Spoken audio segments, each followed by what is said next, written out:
So I've been hearing a lot of people bringing up issues with the Song of Ice and Fire book series and Game of Thrones. I think this is mostly because it's been almost 15 years since the last Song of Ice and Fire book was released, and I think this has made fans kind of look back at it, and also it's just given them a lot of time to look at the issues with the books and also some of the things that aren't quite as realistic as George R. R. Martin was aiming for.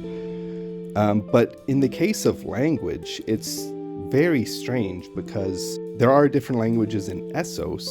There aren't any different languages in Westeros. There's only one language, the common tongue. And there's only one dialect of this language also.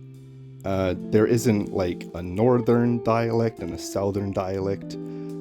It's all just one dialect with somewhat different accents, with the Dornish accent probably being the most different. But that's it. And this is very weird when you remember that Westeros is basically the size of South America.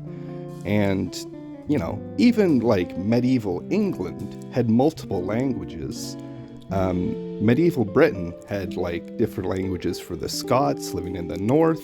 There were people that spoke French and people that spoke Old English, depending on the region. But in Westeros, which is 100 times bigger than Britain, there's only one language and only one dialect. This doesn't make any sense, especially because this is a landmass that has literally thousands of years of history. And the Targaryens only took over a little over 300 years before the events of Game of Thrones. Think about the last 300 years of our own history and think about how much language has changed.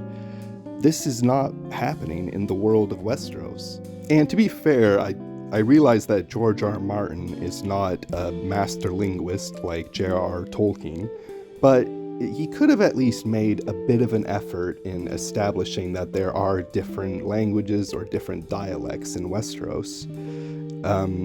The way that Tolkien did this was through, even in The Hobbit, which is a children's book, Tolkien added a little bit at the beginning that was to tell readers that this was basically a translation of multiple characters' different languages.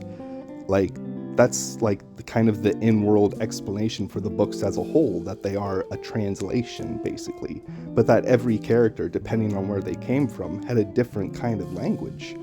So you can still portray a world with different languages without necessarily needing to show the actual language. You can just have characters that know more than one language and translate it for the reader. And this would work for Game of Thrones too, because most of the POV characters are educated people. They're in the higher class, so they would logically know more than one language. As a comparison, take a look at the different dialects of English in modern Canada. There's a standard Canadian English, which takes up most of the center of the country, but then there's a northern Aboriginal Canadian English, and then different small pockets of dialects in the different corners of the country, usually the most populated areas. So if Westeros had a realistic language, one, there would be a different dialect for every region, but there would also be different dialects for each of the major cities. And I think the most egregious example of this is Dorne, which has a completely separate history from the rest of Westeros. They are defined by their independence from the rest of Westeros, so why wouldn't they naturally have their own language? But no, they just have the exact same language as the rest of the Westerosi. It's just a slightly different accent. That's it. Overall, it just doesn't make any sense that a region with 3 distinct ethnic groups that live in 3 distinct regions, and which haven't changed in thousands of years or moved around at all have the same language and haven't developed either their own languages or their own dialects of a single language. They've done neither. It's just one language. This is literally impossible. And I think this would be totally fine if it wasn't for the fact that George R. R. Martin is so adamant that his series is supposed to be as realistic as possible and is an accurate depiction of what the medieval period was like.